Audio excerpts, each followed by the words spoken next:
أعوذ بالله من الشيطان الرجيم يا أيها الذين آمنوا اتقوا الله وقولوا قولا سديدا الحمد لله رب العالمين والصلاة والسلام على سيد الأنبياء والمرسلين وعلى آله وصحبه أجمعين. Assalamu alaikum, Quran Weekly. Today I'm sharing with you one of my favorite ayat of Surah Al-Ahzab. This is juz number 22, surah number 33. And Allah says, those of you who claim to have faith, be cautious of Allah, ittaqullah. This commandment of having taqwa of Allah is typically followed by another commandment.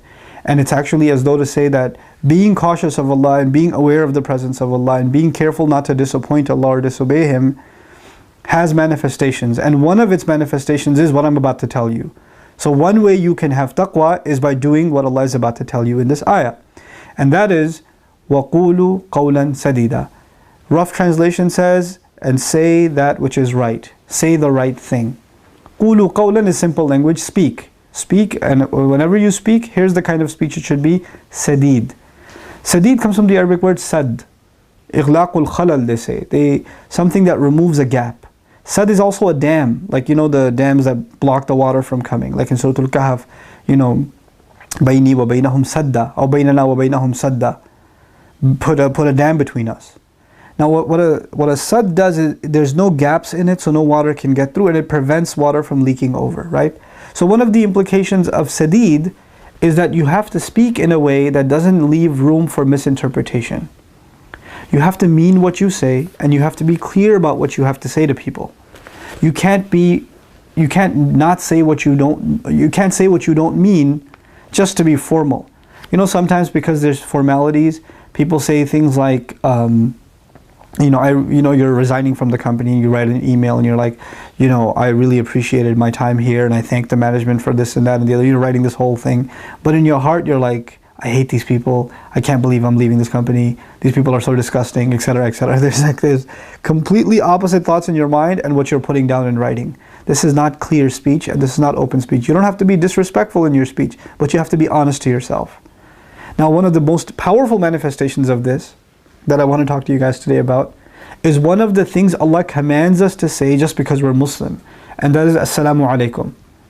When I say Assalamu alaikum to you, and when you say Wa alaikum assalam to me and vice versa, then actually we've made an open declaration to each other that there is no beef between us, there's no quarrel, there's no fight, I have nothing held against you, I have no grudges with you, I have no more problems. I may have had problems in the past. Now that I have said peace upon you, I'm wishing that Allah's peace is on you, that I am at peace with you. I'm hoping your life is surrounded by peace and there is no disturbances in your life, nothing that takes your peace away. That is Assalamu alaikum. That's a declaration of peace really towards the other. And it's also a declaration that I have no more issues with you. Now imagine you just had a fight with your wife and you're about to go into the office.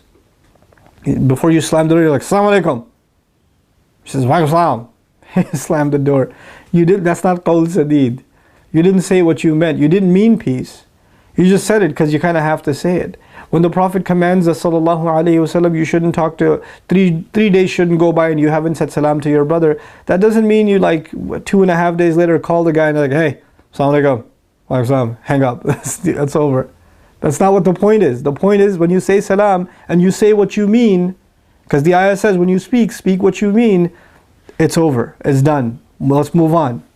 So salam itself, if we understood what assalamu alaikum meant, and if that became qawl sadid for us, then our relationships would be totally different. Allah wouldn't let us hold grudges. Just the sunnah of assalamu alaikum keeps us from holding grudges, subhanallah. And then finally, the meaning of sadid also is as-sawab min al-qawl, correct speech. Not only say what you mean, say the right thing. Say the right thing. If you don't have the right thing to say, don't say it. Just remain quiet. So have taqwa of Allah and only open your mouth when you have something correct to say. And don't say inappropriate things. Don't say offensive things. And say things that cannot be, that sometimes people talk in language that has dual meanings, right? Don't do that. Don't say things that mean something offensive, and it can mean something good too. And you could do that with salam, with your tone. Assalamu alaikum. Okay, what was that? Yeah, wa alaikum salam, whatever. What is that?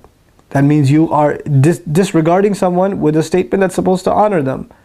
Say it the way it's supposed to be said. Say it the way it's not misinterpreted. And language isn't just about the words you use, it's the body language, it's the tone you take. All of that has to line up so that the other understands you very, very, very clearly. And they don't read in between the lines. Did you mean something else? Were you speaking in code? You know? We have to learn this.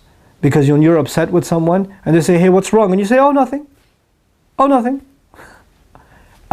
Yes, there is something wrong. And you need to find a respectful way, not to vent, but to let others know when something's wrong. This is part of Qawl Sadid also. May Allah give us the ability to be clear in our speech with each other, and may Allah really give us the ability to turn our salams into Qawl Sadid, into real clear and meaningful speech that gets rid of all of our grudges that we have against each other. And may Allah give us the strength to forgive one another and build on our relationships, even though we make mistakes towards each other along the way. Barakallahu li wa lakum. Wassalamu alaikum wa rahmatullahi wa barakatuh.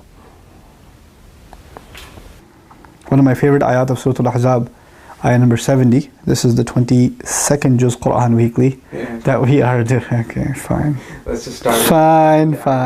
Or you want to do the ayah again? Yeah. The short ayah? Yeah, sure.